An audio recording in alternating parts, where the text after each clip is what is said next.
ओवैसी छत्रपति संभाजीनगर।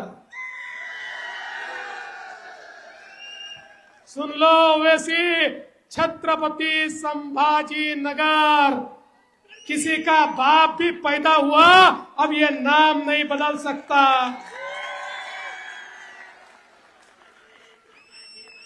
अरे काल त्या MIM ची सभा झाली आणि त्या सभेमध्ये एक महिला होती। ती महिला म्हणाली, ये कौन संभाजी राजा है, ये कैसे संभाजीनगर हो गया। अरे त्यांना माहिती नाही, देश धर्म पर मिटने वाला शेर शिवा का छावा था, महापराक्रमी परम प्रतापी एक ही शंभू राजा था। महाराष्ट्र के डिप्टी चीफ मिनिस्टर इस तारीखी शहर को आए थे और आकर गैर जरूरी मेरा नाम अपनी जबान पर लाए। हाँ, देवेंद्र फडणवीस बोले, सुनो ओवैसी, ए देवेंद्र फडणवीस, याद रखो तुम मेरी जबान का मुकाबला नहीं कर सकते ना। अगर तुम मोदी अमित शाह भी बैठ गए तो मेरी जबान का मुकाबला नहीं कर सकते। इन्हों क्या बोले, ए ओवैसी, वो क्या बोले, ये वोट जिहाद, धर्म युद्ध।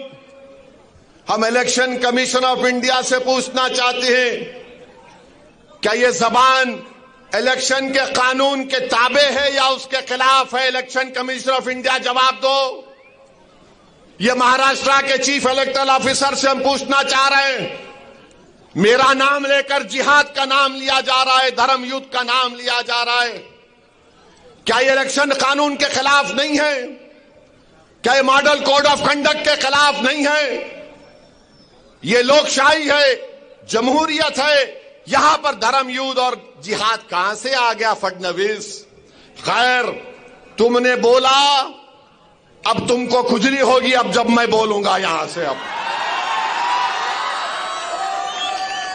सुनो देवेंद्र फडणवीस, तुमने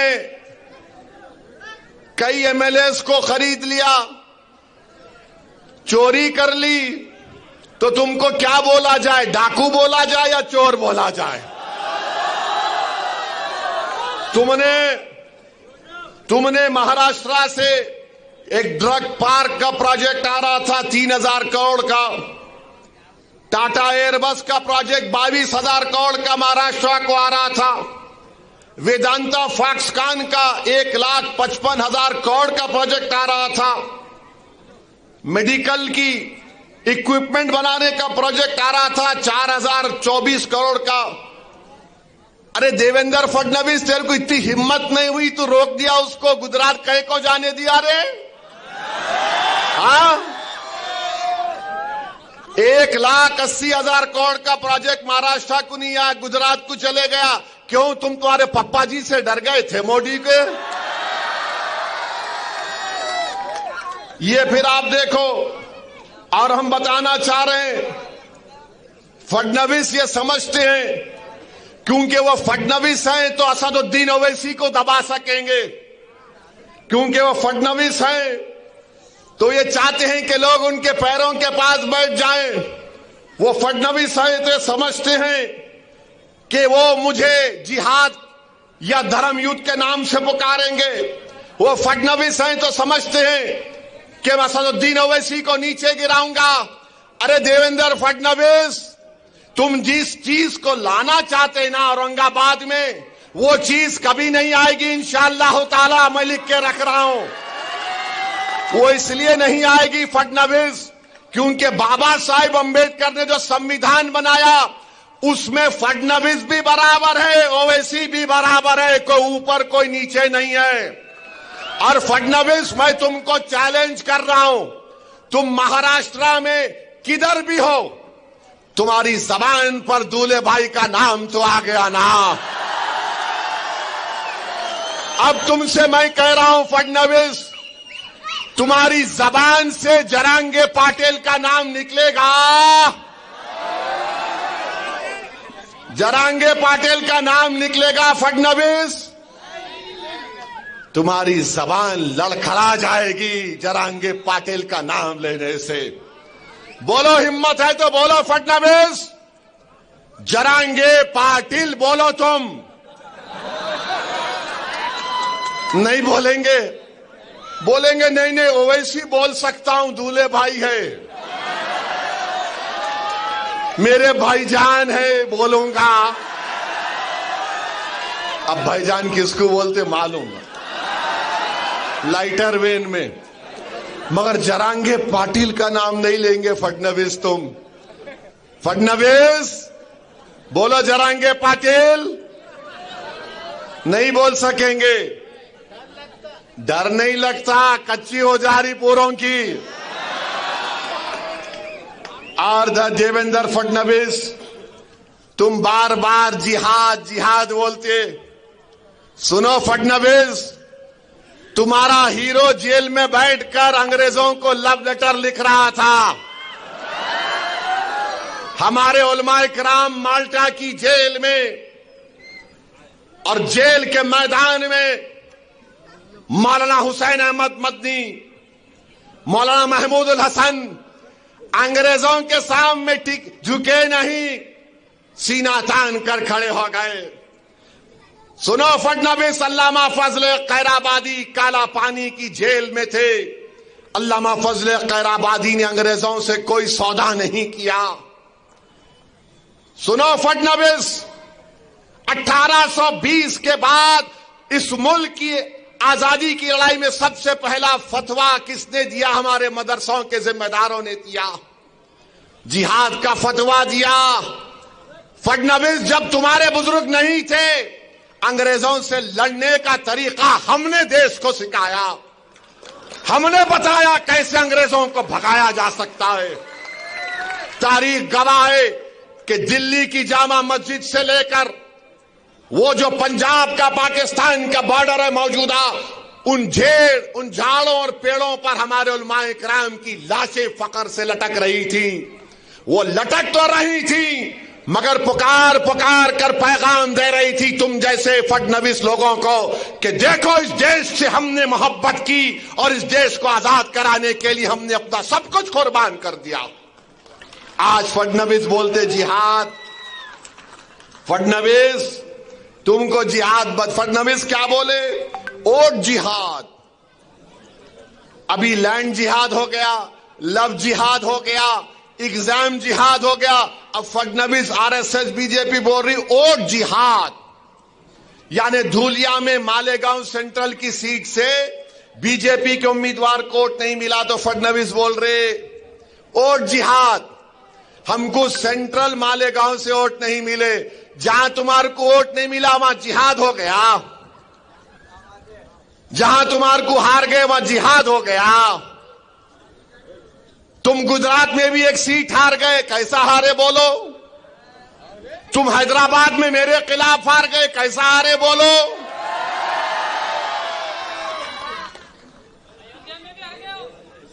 अयोध्या में भी हार गए। अम्मा, अब नहीं बोलता, इससे आगे मैं। बोलो फडणवीस, कैसा हारे? मोदी की मेजॉरिटी कितनी कम हो गई? बहुत कम हो गई मोदी की, कुछ भी अच्छा नहीं बना रहे उन्होंने।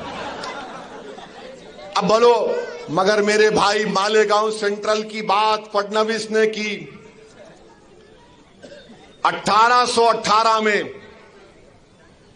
अंग्रेजों और मराठाओं की जंग हुई थी, तीसरी जंग। मराठाओं की फौज में मुसलमान थे। कौन सी तारीख को? 1818। फडणवीस, तुम तारीख में वीक हो, तुम्हारे को नहीं मालूम, तुम हिस्ट्री नहीं जानते। कुछ भी नहीं जानता, छोड़ो उन्हें।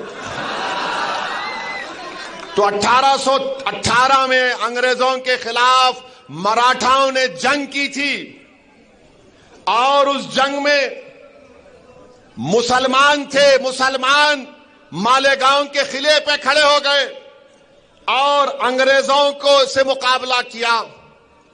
उसमें 30 से ज्यादा सिपाही शहीद हो गए और अंग्रेजों को, उन मुसलमानों को जो मराठाओं की फौज में थे, 36 तोपों को इस्तेमाल करना पड़ा। 8,000 गोले गिराए, 35,500 गन पाउडर इस्तेमाल करना पड़ा। फडणवीस ये वो मुसलमान जो मराठाओं की फौज में मालेगांव के किले में खड़े हो गए थे और अंग्रेजों को मुकाबला किया।